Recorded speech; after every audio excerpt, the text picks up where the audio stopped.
Alright, good afternoon YouTube. In today's video, we're going to be doing another program review. In today's video, we're going to be looking over Alphadestiny's Novice program. This is a program posted in 2015, and it's a program I have personally ran. When I first started training, when I first had access to a barbell, this was one of the programs that I started off with. Obviously, I use programs such as starting strength, strong lifts, just because at the time I honestly thought they were the exact same thing because they're very similar. But after moving on from those programs, after finding this one, I started using this one for quite a while. So I will be able to give some insight into the program, like my own personal experience, but I will do so at the end after my review. So let's get started. Alright.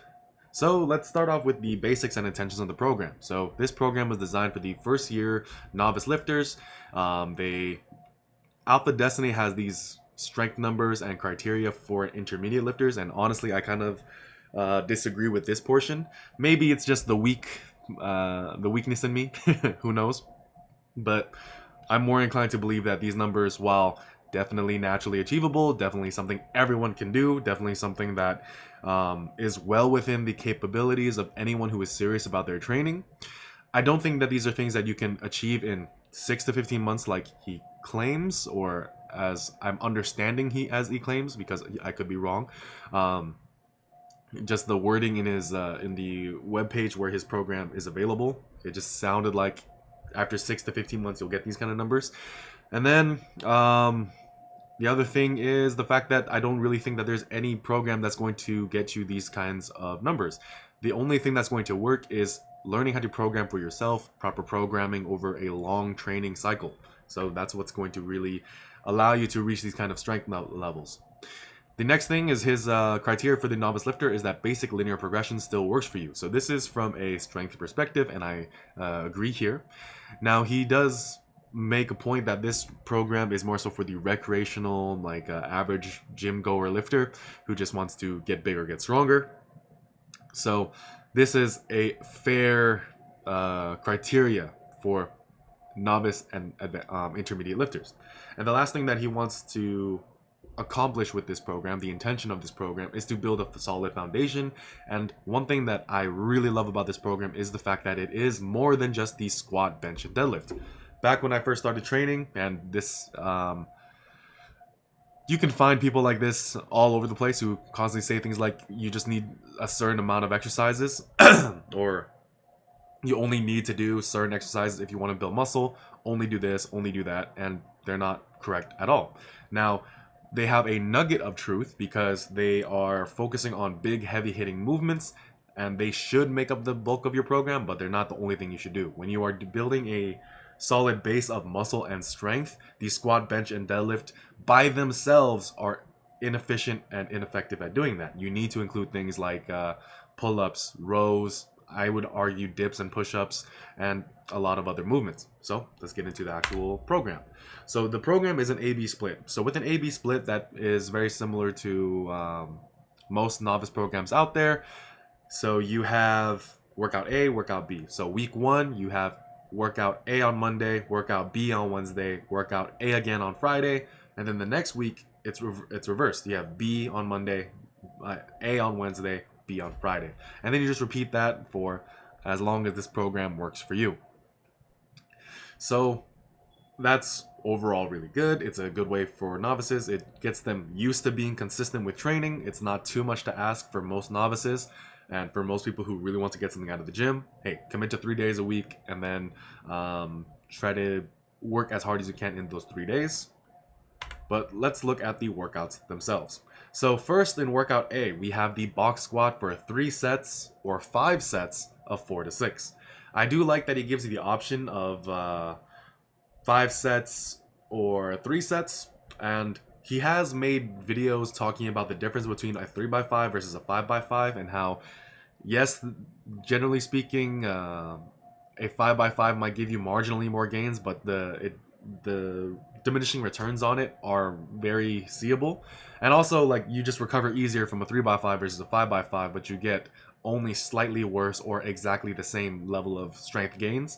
And because you're able to push the intensiveness of each set because you're only doing 3 of them, whereas with 5x5 you kind of have to carry yourself through 5 sets and make sure that you're able to complete those 5 sets. So he does give you that option. He does write out that never do 4 sets for some reason, which I think is like I think is not the biggest point that needs to be made, like whether you do 3, 4, or 5. But for his program, he wants you to do either 3 or 5. With 4 to 6 reps, I think that's a great rep range for novice lifters. I think that 4 is pretty much the absolute lowest I will ever go into recommending like an actual prescribed number of reps in a set.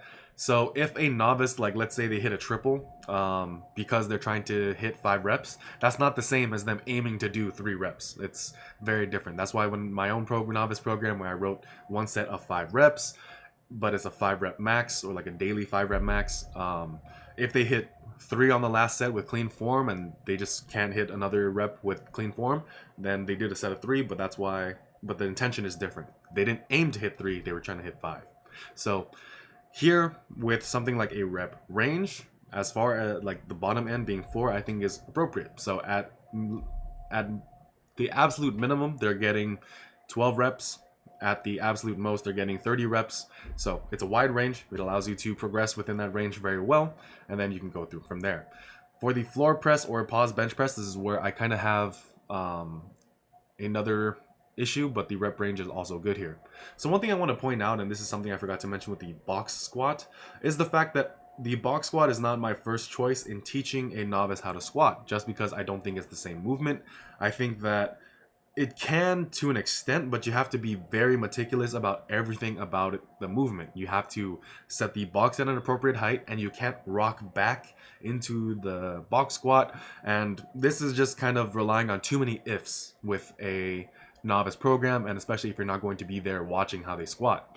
So if you don't have any issues, if you are able to get into that position, and honestly, if you can't, you should kind of build into getting into that position and your anatomy allows it, I would just do a regular squat.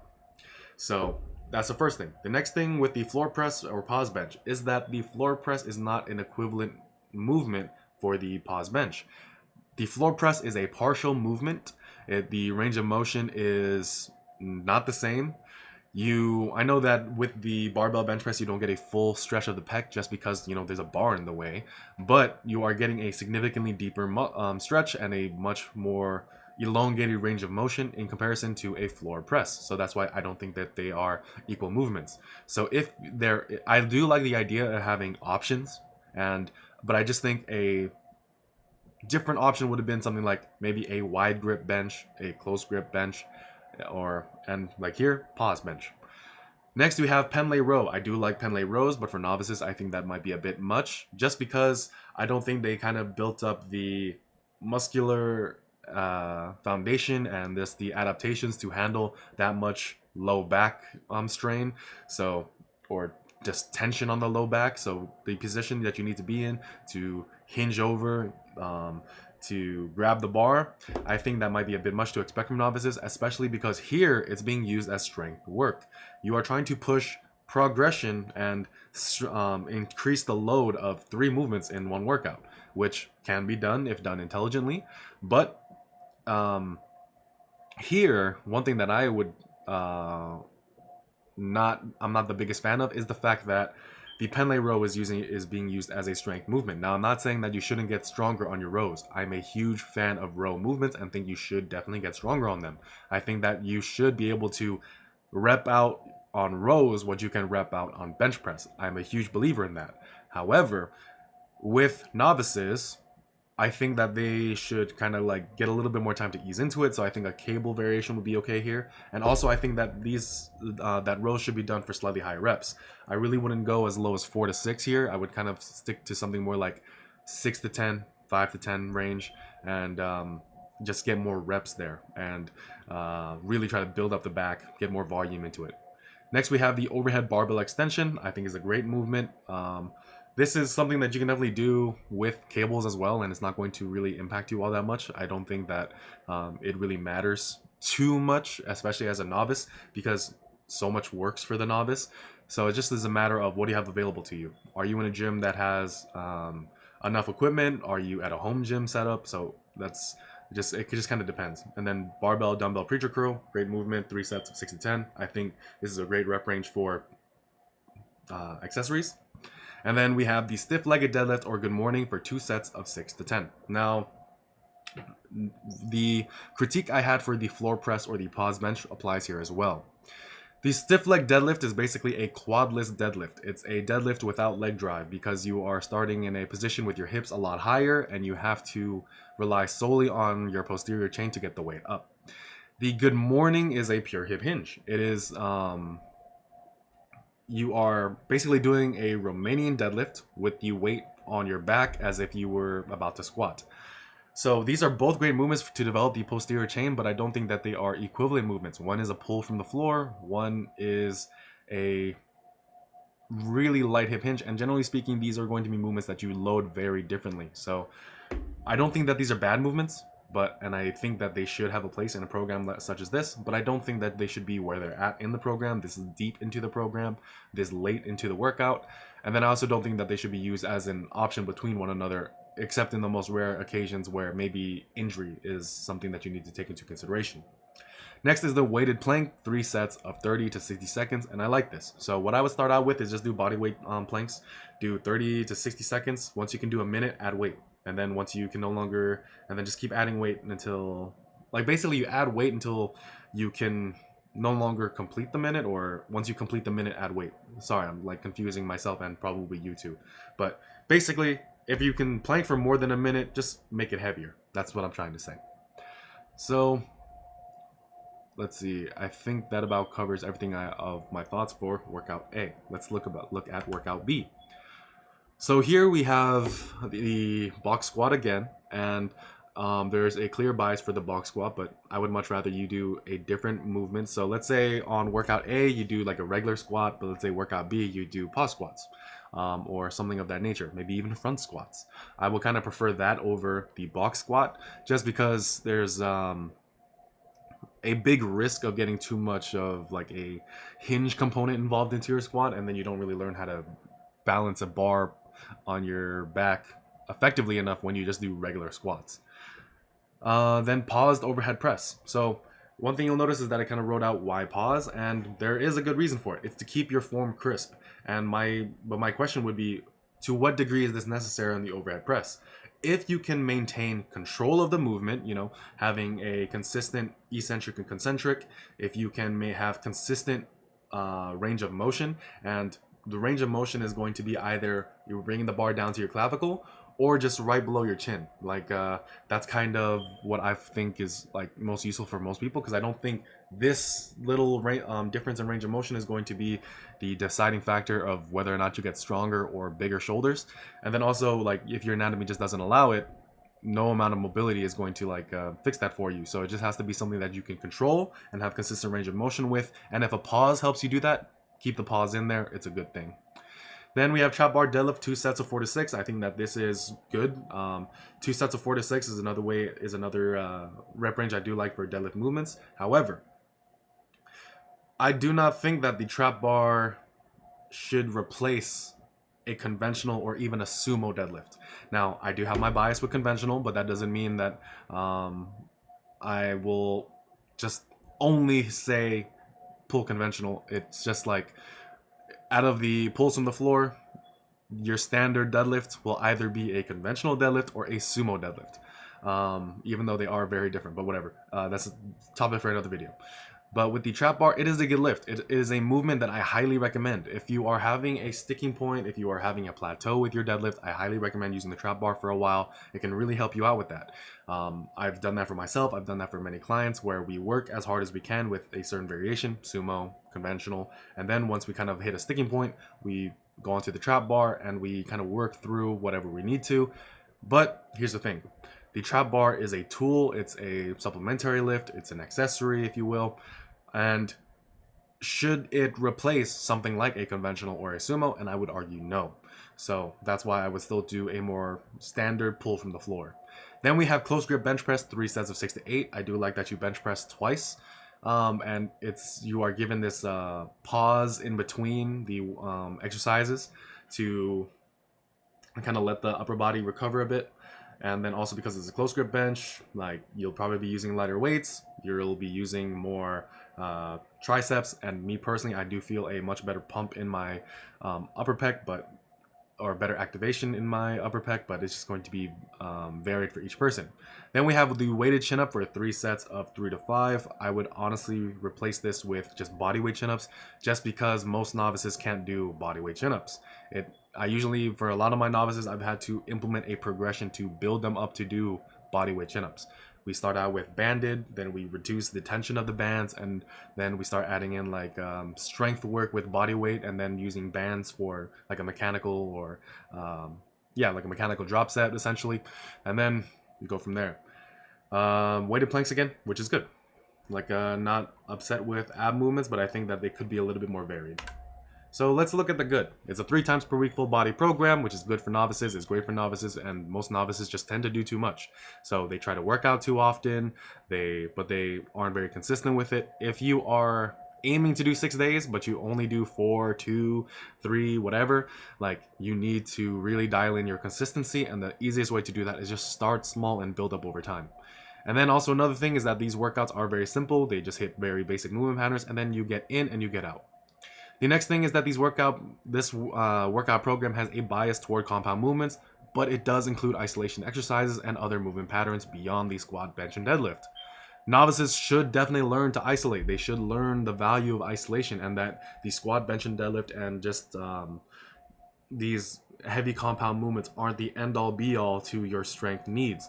But they should always be within your program, because no amount of isolation can ever replace the value and efficiency that they bring to the table. These workouts are also fairly short. You can get, and like I said, you should be able to get in and out under an hour. This is a bit harder to do on full body exercises just because you typically need to warm up again. But for most of these movements, you just need maybe like 1 or 2 feeder sets, 1 or 2 warm-up sets, and then you're kind of go back again. And then, like I said earlier, it does cover the basics. You hit the basic movement patterns, and it does go beyond the squat, bench, and deadlift. The squat, bench, and deadlift does not give enough love to things like your lats, your rear delts, your biceps, your abs. They're not the end-all be-all, is what I'm trying to say. But with these exercise additions, they make sense, and they build up the other muscles, at least indirectly. The rows are a great way to develop your rear delts early into your training career, and you don't need to really isolate them until much later on. But let's look at the things that I'm not the biggest fan of. The unnecessary or unequivocal exercise variations. The box squat, in my opinion, is not a good replacement for the free squat. The floor press is not a good replacement for the barbell bench press. The good morning is not a good replacement for the stiff-legged deadlift. The next thing is, I do think that the squat, bench, and deadlift exercise order could be a bit better. I understand the logic between most of them, because you're trying to get some rest between the movement pattern, but I think putting too much in between will either, one, when you squat, there's a component of a hinge with it, so that's why you do definitely want to have like some time in between. But you have too much time in between, you get cold again essentially, and your warm-up has to be a bit more extreme or just more time consuming than it would be otherwise, and I'm not the biggest fan of that. And then also, like, if you are in a commercial gym setting and there's only so few barbells available to you, you kind of do want to be that guy who just kind of like, you get all your work done with the barbell, so that way you just don't have to worry about, okay, will the barbell be available 45 minutes in or an hour in, and then I'm not sitting around waiting for it anymore. So the next thing is, rows, in my opinion, should be used to accumulate back volume. I think that for novices, pull-ups and vertical pulling can be your strength work, just because you're not able to do high reps with it. But most people can do high rep rows, because rows are a bit easier to start out with. You can load them in a way that is appropriate to you. So I kind of believe that they should be done just for more volume with not as much intensity. Cable rows are also an acceptable substitute for the pen lays, and I do think barbell rows should be thrown in, but they should kind of be alternated between the two, so kind of like a rotation between those movements. And then the last thing, no program, not even my programs, like there's no program out there that I truly believe will be able to get you from a novice to an intermediate. It's just too varied. Now, we can give you best practices, we can give you what's going to work for the most amount of people and most of the time, but generally speaking, at some point, you are going to have to take your own progress into your own hands, learn about programming, maybe hire a coach, and then go from there. 225 for 5 bench press, 315 for 5 squat, and 405 for 5 deadlift is very much naturally achievable. These are things anyone can achieve, but you're going to need more than just this one program to do so. And some people are going to struggle hitting these numbers on just a pure linear progression. Now, this is a linear progression, but sets and reps kind of stay constant and weight goes up over time. Like, there's really no progression here where the volume starts to go down and you try to hit like a new one or max as the intensity climbs. You just kind of take a step back whenever you need to hit these sets and reps with the amount of weight that is appropriate at the time. And that's fair. So this is a modified version of this split that I personally would do today, and this is actually something that I did myself when I ran this program. I made some modifications to better adjust what I had access to, what was available to me, and just to kind of navigate through a lot of the pitfalls that I had. I didn't like doing all these barbell movements, then going back over to the barbell area and having to do another warm-up just to do stiff leg deadlifts at the end. So these are things that I would do. All right, so the first thing is squat instead of box squat on workout A. 3 sets of 5 or 3 sets of 3 or 5 for 4 to 6 reps. I think that's great. Same thing with the pause bench. I would just do the pause bench. Like, I wouldn't really change that up too much. I think that's a great way to start your benching if you are a novice.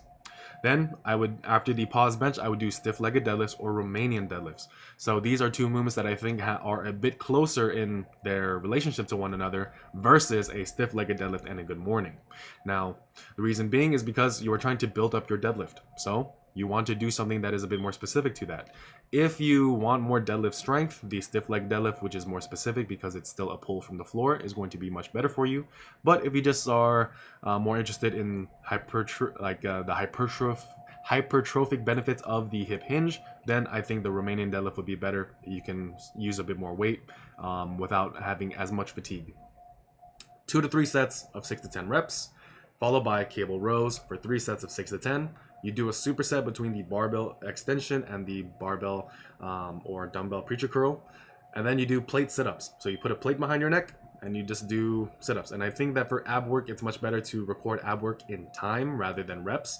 Because, you know, if you have a whole minute to do abs, you just try to fit as many as you can. You might take like a 3-second pause, do kind of like a rest pause kind of thing, and just fill up that minute with as many reps as you can, rest and repeat. The last thing would be workout B. So here we actually open the workout with the deadlift, just 1 set of 5.